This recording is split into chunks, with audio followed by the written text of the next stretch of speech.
A continuación, el siguiente es un programa de opinión, apto para todo público. Anzoátegui Televisión no se hace responsable por los comentarios y opiniones emitidos en este programa.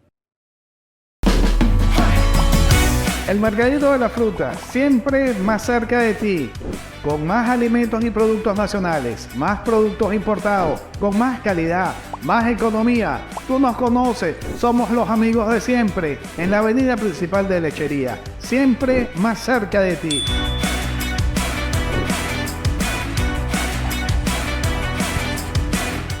Más. Y mucho más. El Mercadito de las Frutas presenta.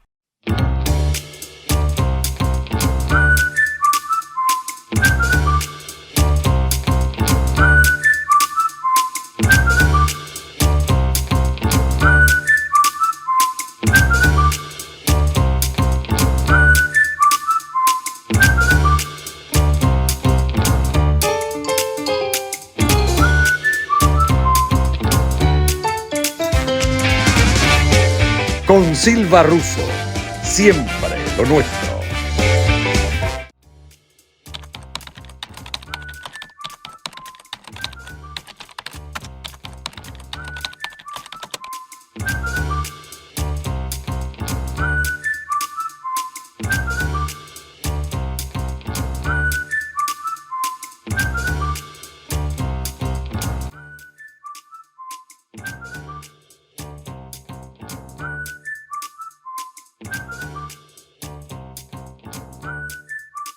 Buenas tardes, buenos días, buenas noches. Bienvenido desde Lechería, Estado Anzoátegui, pero también desde Puerto de la Cruz, Guanta, Barcelona, Canal 7, Intercable y por lorini.net/Anzoátegui TV.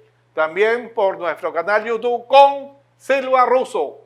Hoy con un invitado especial en Miércoles de Salud. Primero nuestro coanfitrión, nuestro médico permanente, el doctor Leopoldo González, y hoy un médico, a lo mejor el órgano más importante, uno de los más importantes del cuerpo humano, el corazón. Nuestro buen amigo, el doctor Jesús Rafael Velázquez. Doctor Velázquez, bienvenido, buenas tardes. Muchas gracias por la invitación. Buenas tardes, buenas noches, buenos días, según donde nos vean en las 90 naciones donde llega este programa. El doctor Velázquez, cardiólogo, estudió en la Universidad Autónoma de Guadalajara, México.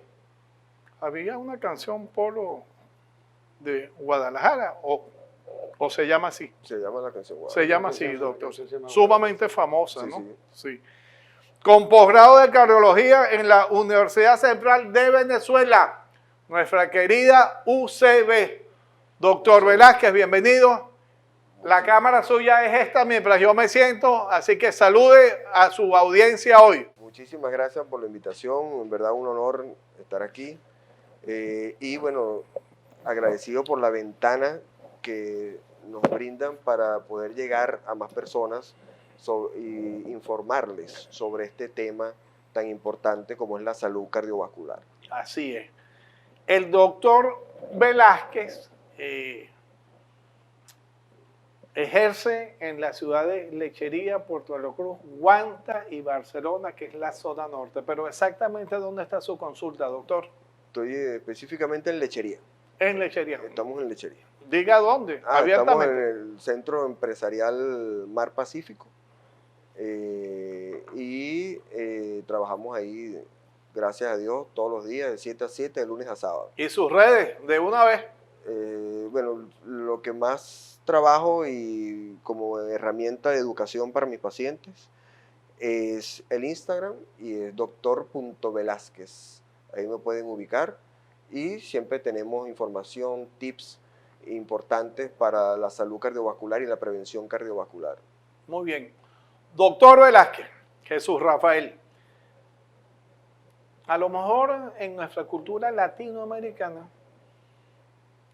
el médico más importante es el cardiólogo, o es lo que uno asume como habitante de Latinoamérica. a lo mejor por la nefasta condición que los seres humanos podemos ser infartados. Entonces, por eso es que el área de la medicina, que es tan amplia, la especialidad que resalta siempre más es el médico cardiólogo. Y efectivamente, en una u otra parte, nosotros tenemos familiares, amigos, que de una u otra forma le han dado infartos. Desde que uno estudia, sumamente joven, en las universidades, gente que lamentablemente cuentan que el infarto en una persona joven es mucho más fuerte que en una persona mayor. Correcto. Eso es cierto. Eso es cierto. Doctor, defina a su audiencia qué es ser especialista y qué es ser cardiólogo a todas las cámaras. Cardiología para mí es una especialidad de la medicina muy importante debido a que estamos frente a la principal causa de muerte en el mundo. La enfermedad cardiovascular es el responsable de 16.8 millones de muertes al año. Y por eso, como usted decía, la cardiología se considera la especialidad, no es, pero se considera la más importante porque es la principal causa de muerte en el mundo. Y está relacionado sus factores de riesgo con todas las otras principales causas de muerte en el mundo. La principal causa de muerte en el mundo, enfermedad cardiovascular, sus factores de riesgo se combinan o se comparten con el cáncer, se comparten con la hipertensión, con la diabetes y la enfermedad cerebrovascular, la demencia tipo Alzheimer, todos comparten en los mismos factores de riesgo.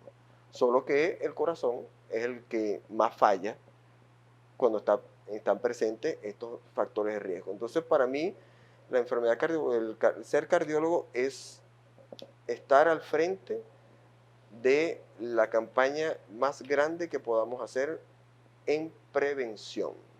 El cardiólogo debe comenzar a ser el líder de la prevención, porque somos una de las especialidades más consultadas. Y los mismos factores de riesgo, el tabaquismo, el sedentarismo, la obesidad, el alcoholismo, el nivel de estrés elevado, el sobrepeso, son los mismos factores para cáncer, para demencia, para hipertensión, para diabetes.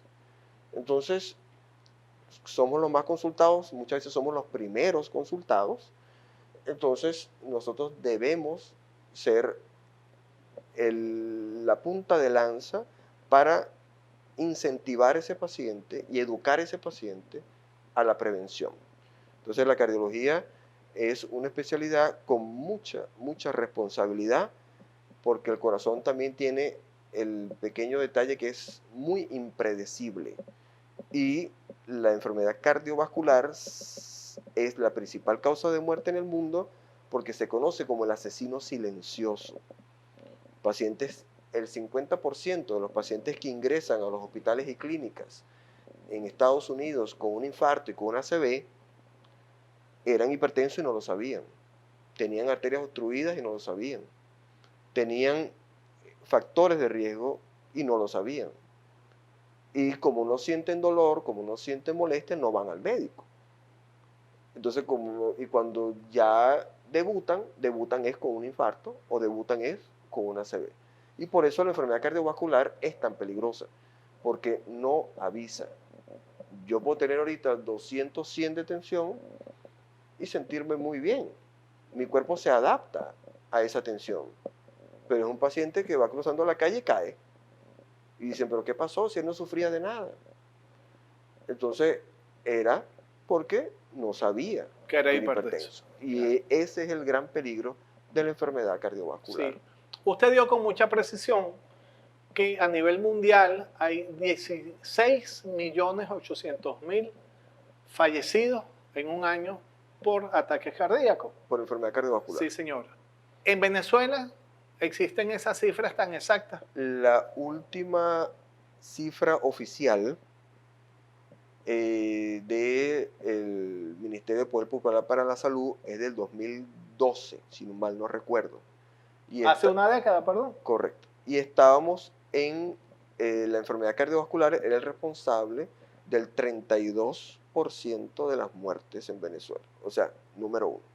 Pero estamos hablando, doctor Velázquez, de hace 11 años prácticamente. En la actualidad, ¿ustedes tienen alguna tabla para medir cómo eso ha aumentado en estos últimos 11 años? Bueno, aparte de las cifras que son ocultas por el gobierno nacional. Correcto, ese es uno de los problemas que hay cierto, digamos, cierto encubrimiento O no información. de la estadística o no información de la estadística, pero la estadística que tenemos de la Sociedad Venezolana de Cardiología sí sigue siendo la enfermedad cardiovascular número 1 y está todavía alrededor del 30-36%. Sí. Doctor Leopoldo González, en el próximo segmento, el doctor Velázquez es todo suyo para que lo entreviste. El coordinador nos está haciendo señas que ya se fue esta primera parte. Ya regresamos con nuestro invitado de hoy, el doctor Jesús Velázquez, médico cardiólogo. Ya volvemos. Ya regresa. Con Silva Russo. Estás viendo Con Silva Russo.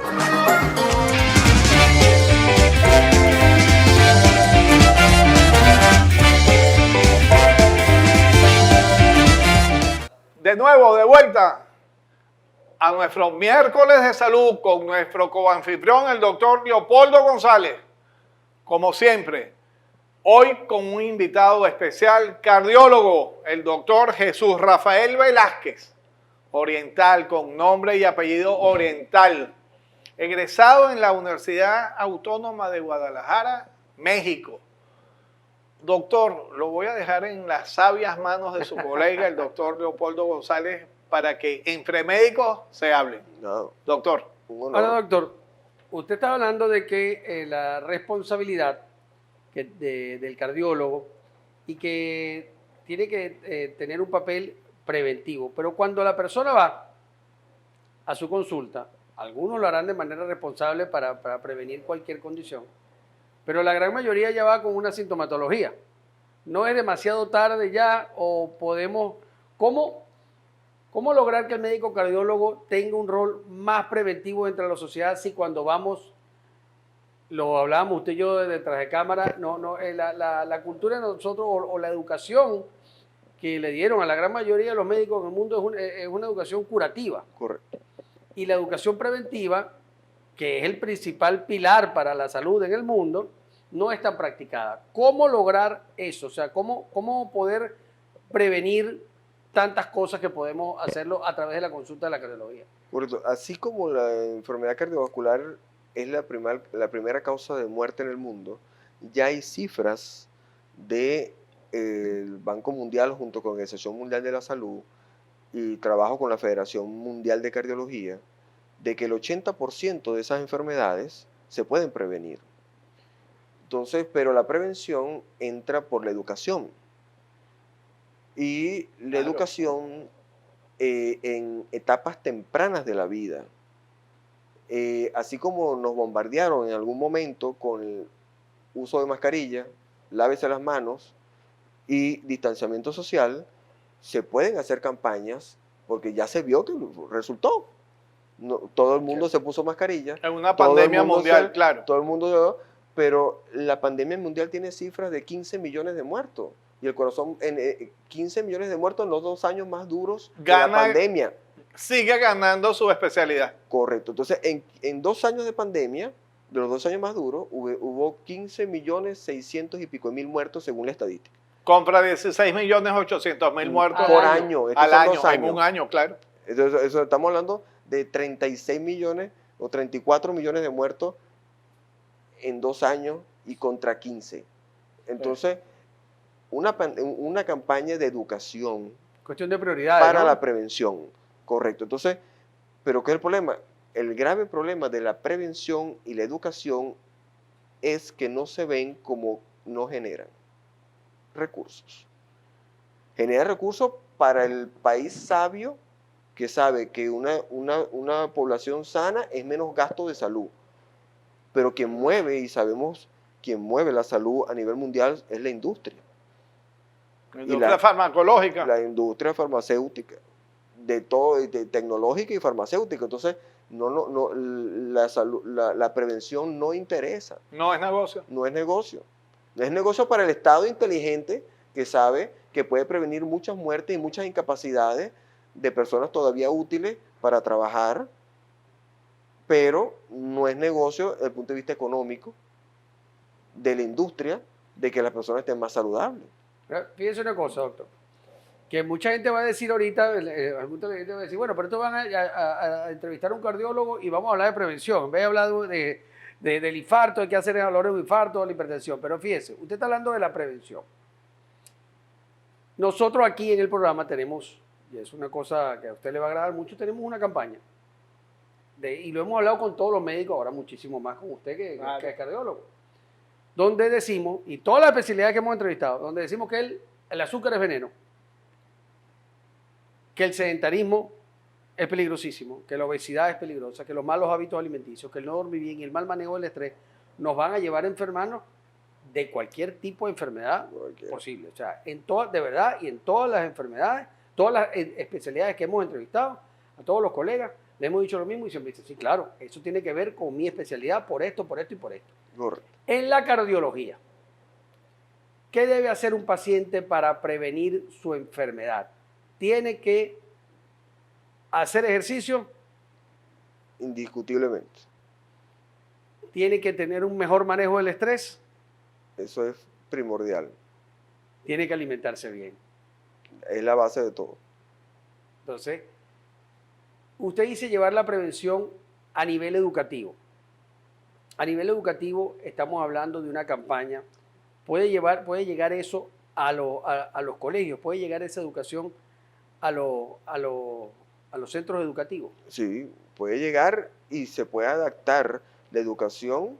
Si voy a hablar con los niños de kinder, si voy a hablar con los niños de primaria, de secundaria y de bachillerato, y se puede adaptar una charla que tenga unos puntos más profundos o menos profundos, dependiendo la edad del joven. Que usted, se ha visto campañas en las escuelas de decirle al niño de 5 años en preescolar, fumar es malo, fumar es malo, fumar es malo. Claro. Y las drogas son malas. Y las drogas son malas. El niño llega a su casa, ve al papá fumando y le quita el cigarro de la boca. Porque él vio en su escuela que le dijeron que fumar era malo, causaba cáncer y él no quiere que su papá se muera. Entonces él ve al papá fumando y se lo quita porque él ve que el papá está en peligro. O sea, sí funciona. Sí funciona y no importa la edad. Y se puede adaptar a cualquier edad. Porque ya cuando, como usted dijo al principio, cuando llega el paciente, el 90% de los pacientes que ya llegan al consultorio están enfermos. Están enfermos y ya vienen con sintomatología. Y ya ahí estamos tarde. Entonces la prevención comienza desde el embarazo de la madre. Ya depende el embarazo de la madre, la alimentación de la madre, el peso de la madre. Ya vamos a tener un producto que nace con ciertas condiciones y predisposiciones que después llega a un entorno poco saludable y ya tenemos un niño enfermo.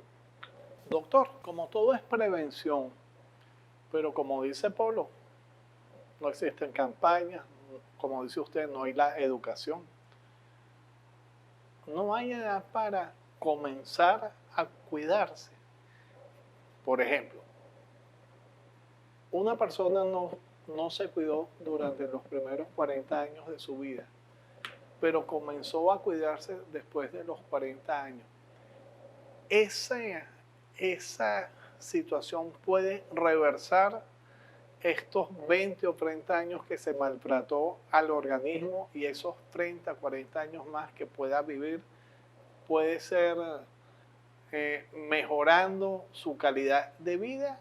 O sea, puede ser que alguien tuvo malos hábitos durante los 50 años y luego pueda tener buenos hábitos y eso impide de una u otra forma las enfermedades. Correcto, eso es totalmente cierto y ya hay estudios científicos que han demostrado que no importa la edad que la persona decida hacer el cambio de estilo de vida, va a tener más tiempo de vida y más calidad de vida, independientemente de la edad. Y se ha hecho estudios hasta con pacientes de 80 años. Pacientes de 80 años que nunca en su vida habían hecho nada por su salud y a los 80 años decidieron comenzar a cuidarse. Y alargaron mucho y más eso su vida. alargaron su vida, alargaron el promedio de vida en comparación con el paciente que decidió no seguir su mismo estilo de vida y no cambiar. Y eso es fundamental. Por supuesto, entre más joven comience, mucho mejor. Pero yo tengo pacientes que yo soy de mucha, mi consulta dura 1 hora, 1 hora y media, hasta 2 horas, porque mi consulta es educación principalmente, y hablamos de todos los factores de riesgo, cómo se pueden prevenir. Yo tengo muchos pacientes que tienen 15, 20 años de diabético, 15, 20 años de hipertenso, y ya no toma pastillas. Porque ¿Pudo revertir esa condición? Decidió el paciente cambiar su estilo de vida, bajó de peso, empezó a hacer ejercicio, se comenzó a alimentar mejor, empezó a dormir mejor, porque el ejercicio ayuda a la calidad de sueño, la alimentación sana ayuda a la calidad de sueño, bajó su estrés en el trabajo y el paciente, la hipertensión y la diabetes desaparecieron después de 20 años de tratamiento. Yo le iba a hacer esa pregunta, iba a comenzar que la gente de la industria farmacéutica no me escucharan. Entonces, un hipertenso es una condición, porque aquí le ponen una etiqueta a la persona hipertensa. Usted es hipertenso y ya, para toda la vida. Correcto. O sea, la hipertensión es reversible. Es reversible. Y la diabetes es reversible.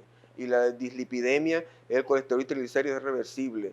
La resistencia a la insulina es reversible. Entonces, Que no nos escuche la industria farmacéutica. necesitamos educar para que eso se entienda. Porque si no, la Federación Mundial de Cardiología nos va a decir que el 80% de esos muertos se pueden prevenir. Estamos hablando de 16.8 millones de personas. 80% que pudieran estar vivos. Un gentío, claro. Un gentío. Así es. Entonces, y no hay movimiento, así como hubo movimiento con el COVID, no hay una alarma. De la hipertensión en esos 2 años de pandemia, el corazón mató 38 millones de personas, el cáncer mató 30, la diabetes mató 24, la hipertensión mató 20, el cigarro mató 16 y el COVID mató 15. Quedó en 6º lugar. Entonces, ¿cuál es la bulla? ¿Cuál fue el escándalo? ¿Cuál fue el que se iba a acabar el mundo? Pero ¿por qué no hacemos nada por estas patologías que sí matan gente y tienen más de 50 años matando gente? Sí. Y siendo la principal causa de muerte. Con estas estadísticas, que son muy serias, son muy fuertes, pero son una realidad. Y son dichas justamente por el médico cardiólogo, el doctor Jesús Velázquez. Para la familia y para el gremio médico, Jesús Rafael. Ya regresamos. Ya regresa. Con Silva Russo. Estás viendo Con Silva Russo.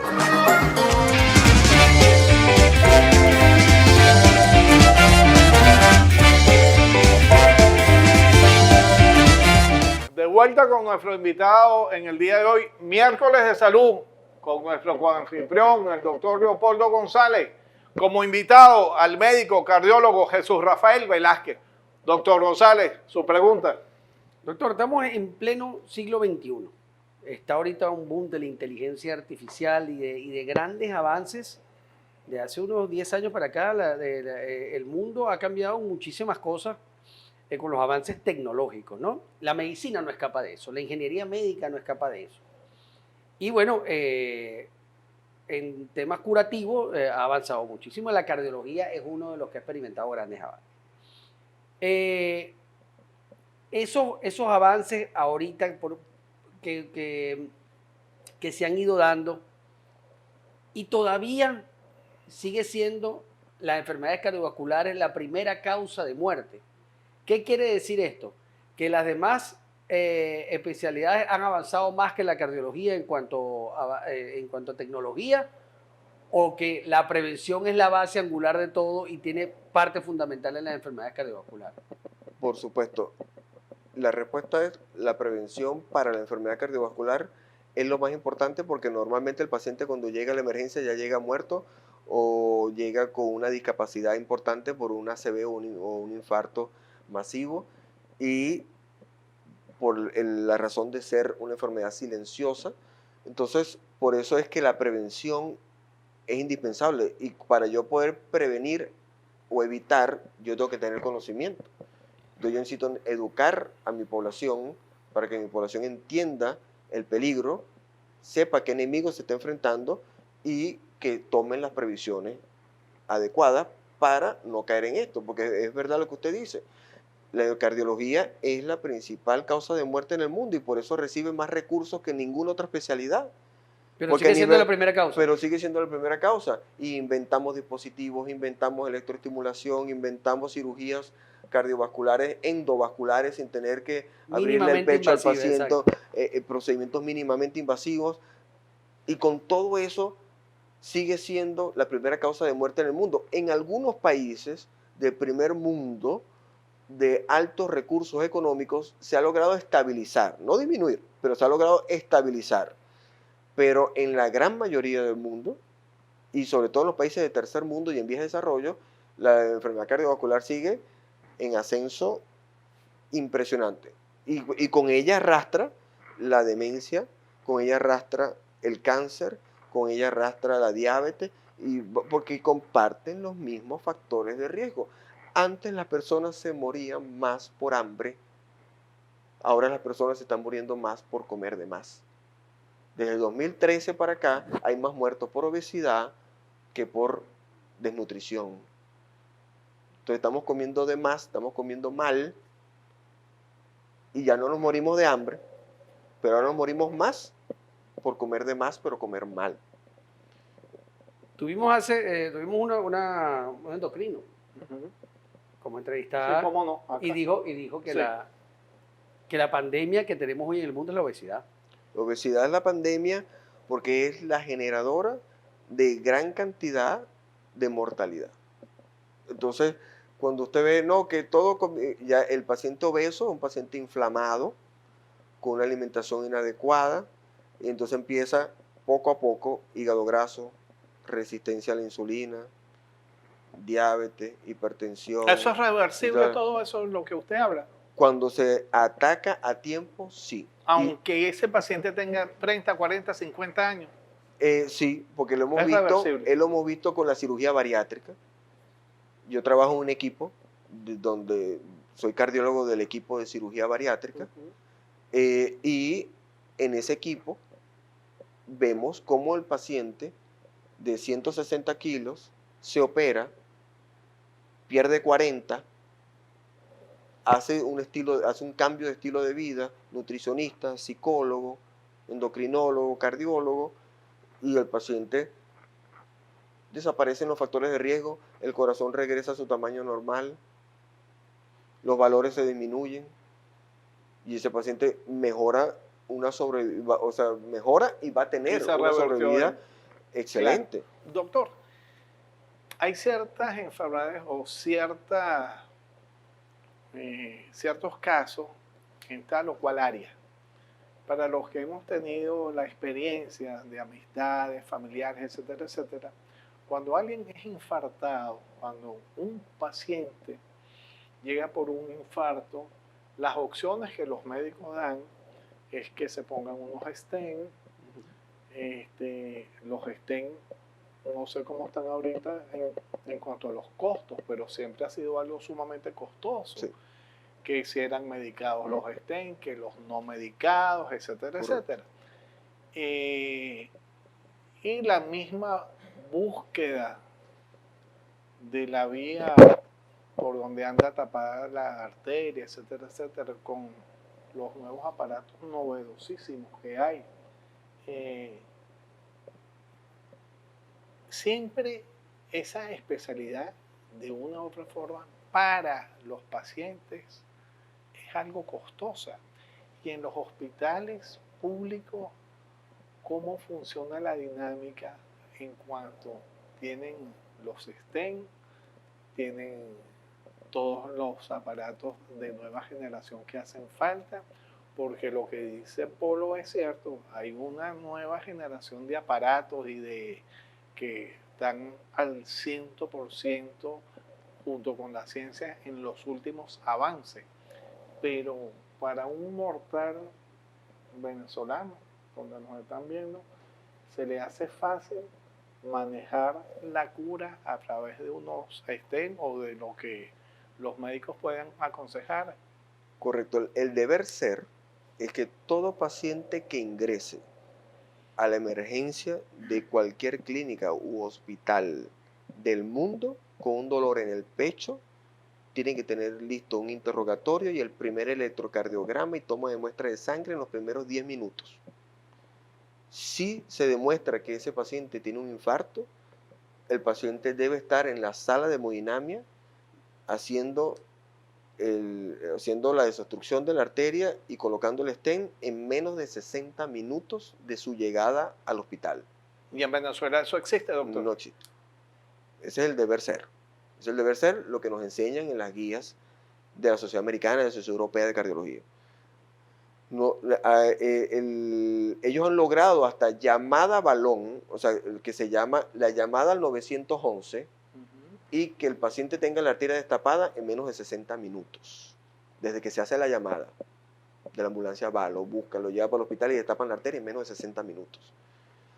Nosotros aquí, los únicos centros con capacidad de hacer cateterismo están todos centralizados en Caracas, públicos.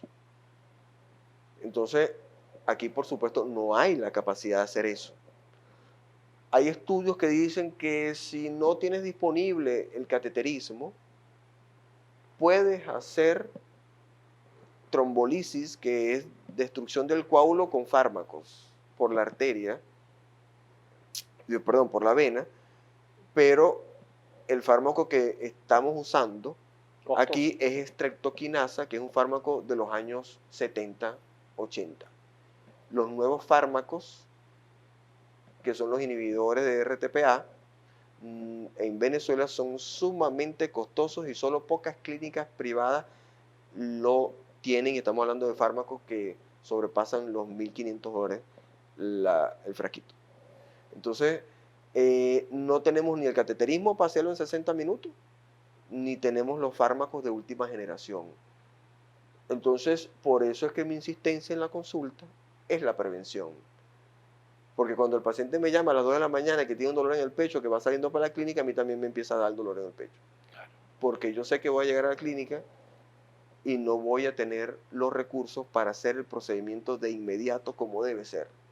Entonces te tienes que quedar con el paciente y darle la mano y darle la pastillita y bueno, y ponerle los guarapitos para tratar de estabilizarlo hasta que se dan las condiciones para un traslado a Caracas o para hacer el cateterismo aquí, que la sala esté activa, que tengan el material, que el equipo esté funcionando. Entonces es una angustia para mí, es una angustia para el paciente, es una angustia para la familia, y uno sabe que no está haciendo el deber ser. Es un poco frustrante, pero siempre hacemos lo que sea por el paciente, claro. Hacemos todo lo que podemos por el paciente, pero hay que saber, y yo se lo digo a todos los pacientes, mira, aquí el deber ser es este. Pero esa es la teoría. Correcto. Como decía un colega cardiólogo de Maturín, que decía, los gringos practican cardiología basada en evidencia. Nosotros practicamos cardiología basada en existencia, con lo que tenemos. Hay que ayudar al paciente con lo que tenemos. Hay que ayudar, siempre ayudar. Claro. Pero lastimosamente, en muchas ocasiones, como usted dice, ese alto costo limita dar una respuesta adecuada al paciente, porque se supone que deberíamos tener un sistema de salud y por lo menos debería haber un aparato de hemodinamia, en cada capital de estado que tiene Venezuela, que esté activa. Sí, señor. Con esa reflexión, ya regresamos con nuestro invitado de hoy en Miércoles de Salud, el doctor Jesús Rafael Velázquez. Ya volvemos. Ya regresa. Con Silva Russo. Estás viendo. Con Silva Russo.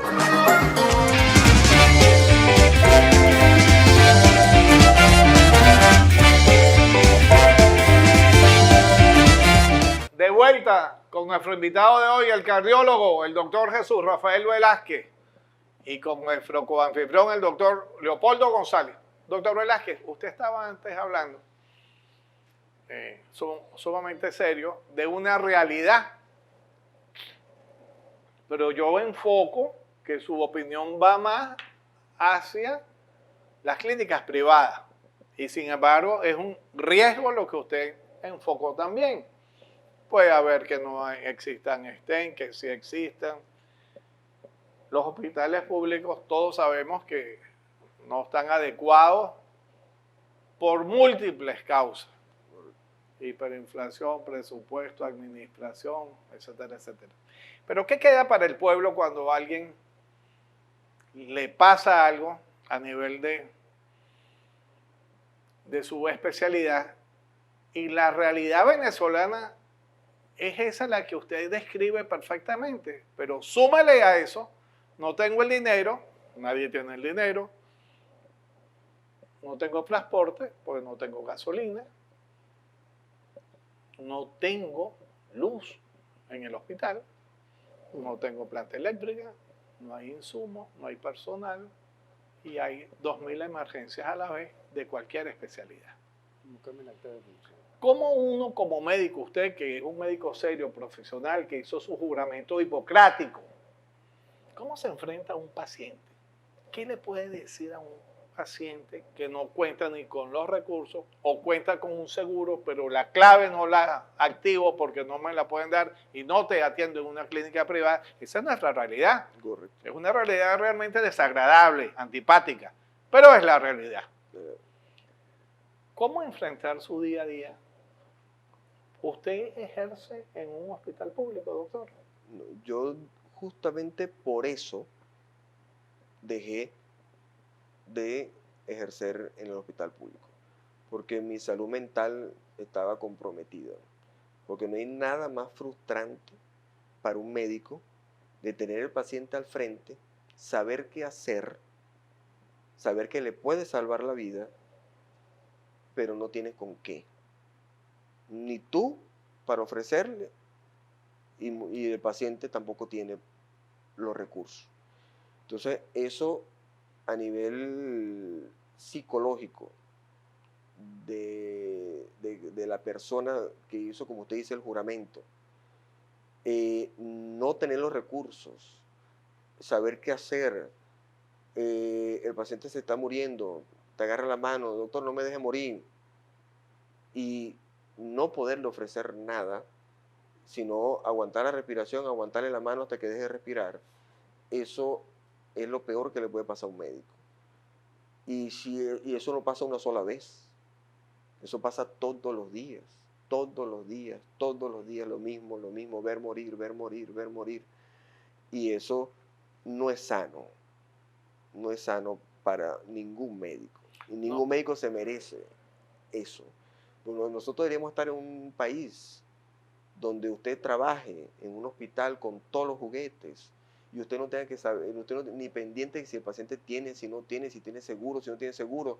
Y un médico debería recibir un buen sueldo para vivir bien, para sacar adelante a su familia, sin tener que estar pasando ni consulta privada, ni tener que estar trabajando en clínica, sino que usted tiene su cargo en su hospital, le pagan bien y usted atiende a todo el que pasa por esa puerta con todo lo que usted tenga disponible, sin necesidad de saber si el paciente tiene o no tiene seguro, de dónde viene, como trabajan en la gran parte de Del los mundo. países Así es. desarrollados, sin importar quién llegue, se le ofrece todo, así sea un corazón artificial, y el señor lo que hace, bueno, por no denigrar ni nada, pero un albañil y necesita un corazón artificial, se le pone.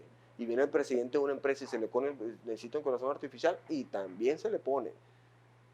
Porque es un ciudadano, es una vida, es una persona, es un padre de familia. Pero, lastimosamente, los médicos venezolanos, una de las principales causas que han migrado no es ni siquiera por el sueldo. Por la situación de los hospitales. Es por la situación de los hospitales. Pues la gente se va es porque se frustra de ver tanta gente morir sin tener nada que ofrecerle y sabiendo qué hacer. Entonces, Pero no tienen con qué. no tienen con qué. Sí. Y Y eso el nivel de estrés que debe desarrollar diariamente un médico en esas circunstancias, en una emergencia venezolana, en hospitales venezolanos en el día a día, realmente debe ser algo es que se ven las que agresiones. enferman Se ven en la televisión, las noticias, las agresiones de los familiares de los pacientes. y se entiende. Pero haga algo, Se- le se- haga se algo, entiende. ¿cómo hace? Correcto. Sí. Entonces, ¿cómo es que no va a haber jeringa? ¿Cómo que no va a haber Algodón. algodón? ¿Cómo que Alcohol. no va a haber algo básico Anestesia, para atender, sí. unos guantes? Entonces, no hay. Entonces, de aquí el que el paciente sale, el familiar sale a comprarlo, cuando regresa encuentra a su familiar muerto. Doctor Rosales, todo suyo. Bueno, entonces, para un mensaje de la siguiente reflexión o pregunta, es que hay que prevenir definitivamente, doctor. La prevención es la clave. Y en nuestra situación, en nuestra realidad, Mucho más. la prevención debe prevenir mucho más. Porque ¿qué pasa con muchos colegas? Llega el paciente al consultorio. Doctor, vengo porque estoy hipertenso. Pasa para allá, tomamos tensión. Sí, está hipertenso, tómese esto, chao. Entonces, ¿Qué hizo? nada. El paciente quizás mañana está con 12-8. Pero mañana. no le cambiaste estilo de vida, no le hablaste de la importancia del peso, de la alimentación natural, libre de procesados, ultraprocesados, refinados, no le hablaste de que tiene que dormir bien, de que tiene que bajar el estrés, de que tiene que hacer ejercicio, generar masa muscular, la medicina del envejecimiento, generar masa muscular, que es sumamente importante ahorita, que tiene que dejar los vicios, dejar de fumar, dejar de beber. Porque de repente el paciente está hipertenso, me ha tocado, me han llegado a pacientes a la emergencia, doctora, atienda a mi hermano, que la tensión muy alta, entonces yo digo, sí, tiene 200, mire qué pasó, de dónde viene, por qué está así. No, bueno, es que viene del velorio de mi mamá. Ahora, Váyase para su casa y me lo traigo. No, no le va a dar nada. No, ya eso lo pago. En una semana me lo traigo. Y a la semana viene. Normal. Entonces, vengo yo y le lanzo una etiqueta de hipertenso, le mando una pastilla y el paciente va a pasar el resto de su vida diciendo que él sufre del corazón, que él es hipertenso. Le agradecemos a nuestro coanfitrión, el doctor Leopoldo Rosales, y al doctor Jesús Rafael Velázquez haber estado hoy aquí en nuestro set. Será nuevamente invitado, será hasta una nueva oportunidad.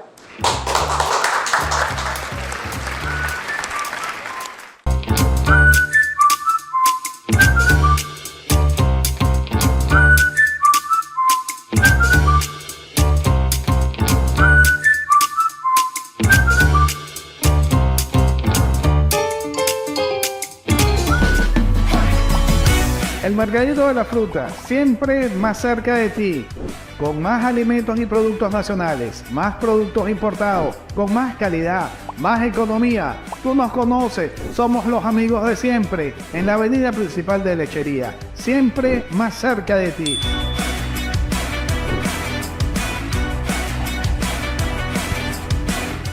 Más. Y mucho más. El mercadito de las frutas presentó.